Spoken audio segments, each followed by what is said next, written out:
And this is Emma. I have to say that I have, just for full disclosure, I had the opportunity to work with Kelly over the summer, and she is so amazing. And she also did the Vogue Off last year at Vives Q. She did the Chi Vogue. So don't play with her. And so, can you just share a little bit about, maybe Eva, because you probably remember, you were 5 at the time when this happened. So Eva, do you remember the first time that your mom came out to you? It was very gradual because I would start noticing rainbow things. And I like rainbow things, and like I want to look at it, and it's like, no, you can't look at that. It's like, why? And I just remember finding, I think it was an Amigas Latinas card. And I was just like, and then I kind of put 2 and 2 together, and I was like, I think it means something gay. And so I was like, Mom, are you gay? So it was like very confusing because my parents were divorcing. And then a lot of people were like, well, and I think I remember Mom saying something like, you know, there's going to be people that don't understand or don't like this. And I was like, why? I just remember thinking, I was like, but we have friends that are gay, Ma. I was like, and they're just people. So for me, also coming out, I mean, this was probably one of the reasons, because just because I was discovering something about myself didn't mean that, you know, they were also going to have to come out, and they were going to be forced to come out. And so I knew how cruel youth could be in school situations and just society in general, and I was very conscious and very worried. To me, being a mom was very important, and I didn't want those things. Plus, we were going through divorce, and that was a very difficult time for them as well. I didn't want to be adding something to their experience. And at one point, Eva, and I don't know if you were part of this, Kelly, but at one point you were training other families. You were doing workshops with other Latino families on coming out.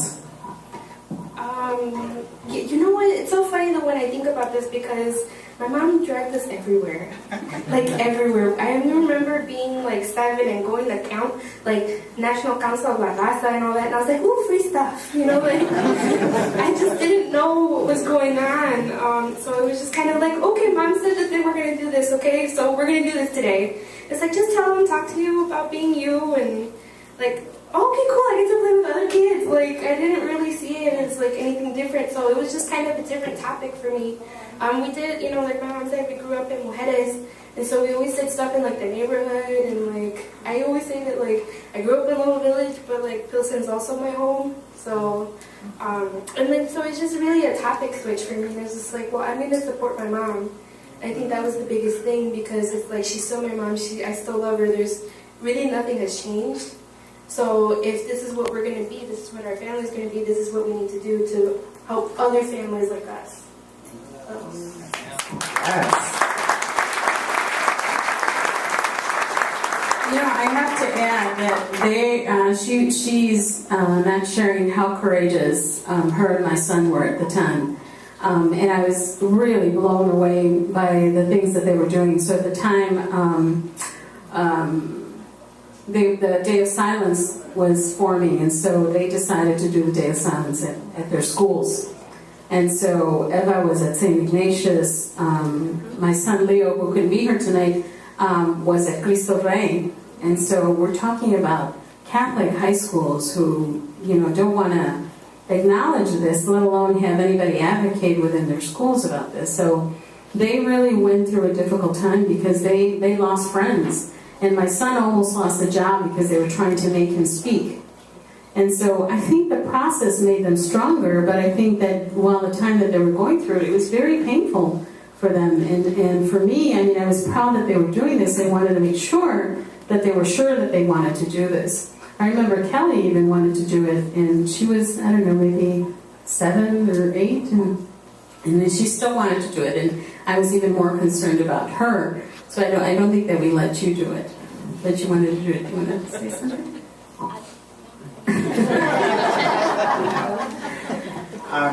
Kelly, did you want to share maybe a little bit about, you grew up with Alicia, you had a different experience than Leo and Eva, but maybe more because you had just a more closer relationship as co-parents, right? Well, really quickly, a funny story about, you know, kind of the first time that I found out that my mom was gay. We were interviewed by lawyers during the divorce, and my brother went, and my sister went, and then it was my turn.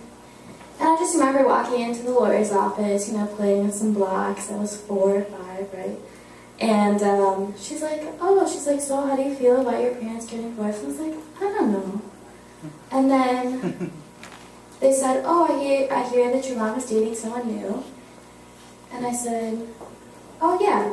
But in my head, I was like, who is she dating? Who is she dating? Is she dating someone new? So that was the first time that I put 2 and 2 together. It's really fun. My 4-year-old self. So Alicia had always been around in her life, and so we take her out and do different things, and you know, we didn't feel a need to disclose our relationship, and we thought that she would just kind of know just by being around us. Yeah, and growing up, I had a different experience than my brother and sister did, because I think they were kind of toward the tail end of their youth, and I was growing up with 2 parents, so it was a little bit more difficult kind of disclosing the fact that my mom was gay, because I feared for my mom, and I feared for my family that my family was going to be criticized. But slowly over time, I mean, it was home. I had 2 moms, so what? So, but Alicia was a big influence in my life, and you know, she was mom. She wasn't just stepmom, she was mom. So I had 2 moms.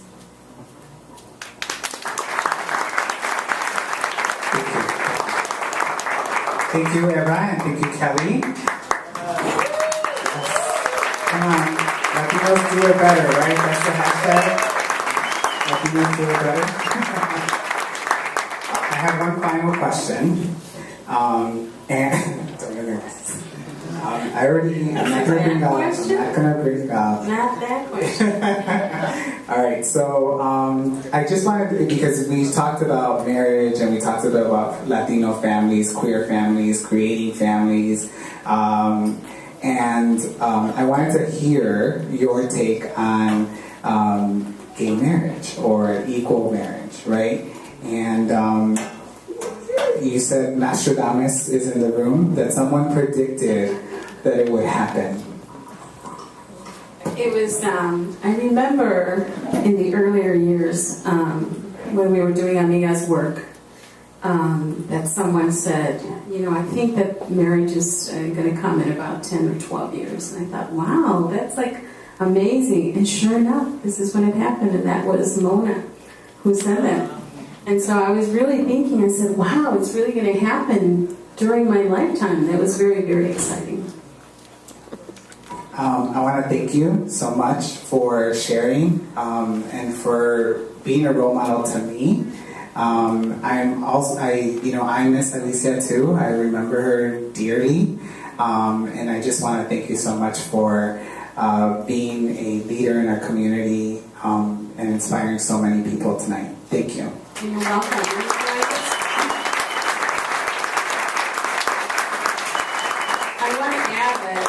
I don't feel like a trailblazer, I don't feel like a leader. I just, you know, at the time it was you have to do what is right to do. And was sharing with someone that I think that you guys are trailblazers. I think that you guys are leaders, because there's no way that I would be doing what you guys are doing at that age. So my hat's off to you guys. So thank you.